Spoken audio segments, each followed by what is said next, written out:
ആ സമയത്തായിരുന്നു പലരും മറ്റേ പേയ്മെൻറ്റ് മേടിച്ചിട്ട് മുങ്ങുന്നു, അങ്ങനത്തെ കുറേ ഇഷ്യൂസ് ഉണ്ട്. അത് കാരണം എനിക്ക് നല്ല ട്രസ്റ്റ് ഇഷ്യൂ ഉണ്ടായിരുന്നു. റിസ്ക് എടുക്കുക എന്നുള്ള ഇതിലാണ് ഞാൻ സ്റ്റാർട്ടിങ് എൻ്റെ പേയ്മെൻറ്റ് അവിടെ കൊടുത്ത് ഞാൻ സ്റ്റാർട്ട് ചെയ്തത്. എൻ്റെ പേര് കൈലാസ് എന്നാണ്. ഞാൻ ആക്ച്വലി ട്രിവാൻഡ്രത്താണ് എൻ്റെ പ്രോപ്പർ ലൊക്കേഷൻ പറഞ്ഞത്. ഞാൻ ഈ റോയൽ ട്രാവൻകൂർ എന്ന് പറഞ്ഞാൽ ഇതിനെക്കുറിച്ച് കാണാൻ ഒരു ആഡ് FBയിൽ കണ്ടതിന് ശേഷമാണ് ഞാൻ കയറിയത്. അപ്പോൾ ആദ്യം ഞാൻ വിളിച്ച് എന്താണെന്നുള്ള കേസ് ഇവരുടെ അടുത്ത് സംസാരിച്ചിട്ടുണ്ടായിരുന്നു.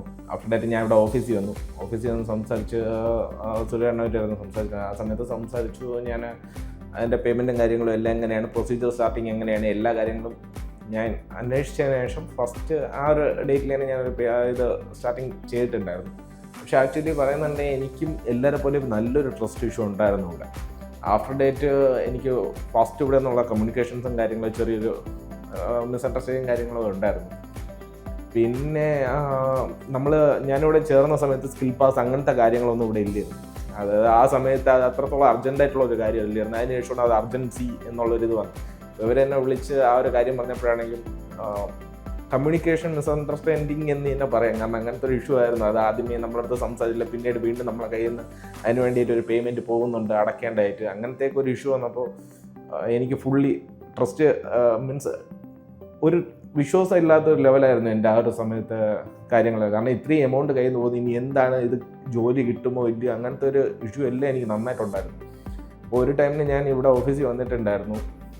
ആക്ച്വലി കറൻലി പറഞ്ഞിട്ടുണ്ടെങ്കിൽ എൻ്റെ ഈ ഒരു പ്രൊസീജിയർ സ്റ്റാർട്ട് ചെയ്തിട്ടാണ് 1.5 വർഷമായി. അപ്പോൾ ഇത് ഫസ്റ്റ് പറഞ്ഞത് ഏത് വെച്ചാണെങ്കിൽ ഞാൻ നേരത്തെ സക്സസ് ആ ഒരു രീതിയായിരുന്നു ഞാൻ നോക്കിക്കൊണ്ടിരുന്നത്. അപ്പോൾ ഒന്നും ആവാതെ ഇപ്പോൾ ഭയങ്കര ഇഷ്യൂ ആയി. ഞാൻ പിന്നെ ഇവിടെ വിളിച്ച് ഞാൻ സംസാരിച്ചിട്ടുണ്ടായിരുന്നു.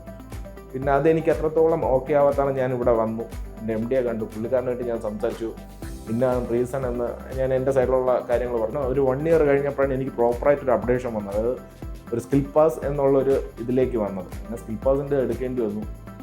പിന്നെ അതിൻ്റെ പിറകെയുള്ള ഓട്ടം ആയിരുന്നു. അത് കഴിഞ്ഞിട്ടും പിന്നെ 1 or 2 months കഴിഞ്ഞതിന് ശേഷമാണ് എനിക്ക് അടുത്ത് മെയിൻ കമ്പനി ഒരു ഇൻ്റർവ്യൂ നടത്തുന്നത്. പിന്നെ അതിൻ്റെ പ്രൊസീജിയറെല്ലാം പിന്നെ എല്ലാം പക്ക ഫാസ്റ്റായിരുന്നു. മീൻസ് ക്ലിയർ ആയിട്ട് ട്രാക്കിൽ കയറി എന്ന് തന്നെ പറയും.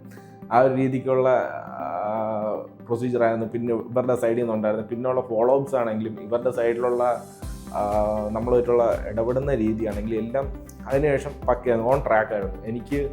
ഞാൻ പിന്നെ എനിക്ക് ഇങ്ങോട്ടേ വിളിച്ച് എന്താണ് ഇല്ലേ വാട്സ് ആൻഡ് എന്നുള്ള കാര്യം എനിക്ക് ചോദിക്കേണ്ടി വന്നില്ല. ഇവർ എന്നെ വിളിച്ചു, ഇന്ന ഇതാണ്, ഇത് ഓക്കെയാണ്, നീ ഇന്ന ഇത് ചെയ്യണം. ഓരോ ഇൻ്റർവ്യൂ വരുമ്പോഴും നമുക്ക് പല രീതിക്കുള്ള സപ്പോർട്ട് ഇവരുടെ സൈഡിൽ നിന്ന് വന്നിട്ടുണ്ട്. പക്ഷേ എനിക്ക് ഇവരെ ഒരു വിശ്വാസം വന്നാൽ കോൺട്രാക്റ്റ് വന്നതിന് ശേഷം. കാരണം കോൺട്രാക്റ്റ് വരും വരെ കാരണം കയ്യിൽ നിന്ന് പേയ്മെൻറ്റ് പോകുന്നു, യാതൊരു അപ്ഡേഷൻ ഇല്ല. അതെല്ലാം കൂടെ കഴിയുമ്പോൾ എനിക്ക് ഫുള്ള് ടെൻഷനാണ്. പക്ഷേ കോൺട്രാക്റ്റ് വന്നപ്പോൾ ഞാനതൊന്ന് ഓക്കെയായി. കാരണം നമുക്ക് ആ ഒരു കോൺട്രാക്റ്റ് റീഡ് ചെയ്യുമ്പോൾ അതിൽ കുറേ കാര്യങ്ങൾ അവർ കൊടുത്തിട്ടുണ്ട്, കോഴ്സും കാര്യങ്ങളൊക്കെ. അത് കഴിഞ്ഞ് പിന്നെ വിസ പ്രൊസീജിയർ, അത് കഴിഞ്ഞ് വിസ വന്നപ്പോഴാണ് ഞാൻ ഒന്ന് ഓക്കെയായത്. വിസ വന്ന് എനിക്ക് കൊണ്ട് ഞാൻ അപ്ലൈ ചെയ്തൊരു 80 to 85 days എടുത്തായിരുന്നു വിസ വരാൻ വേണ്ടി.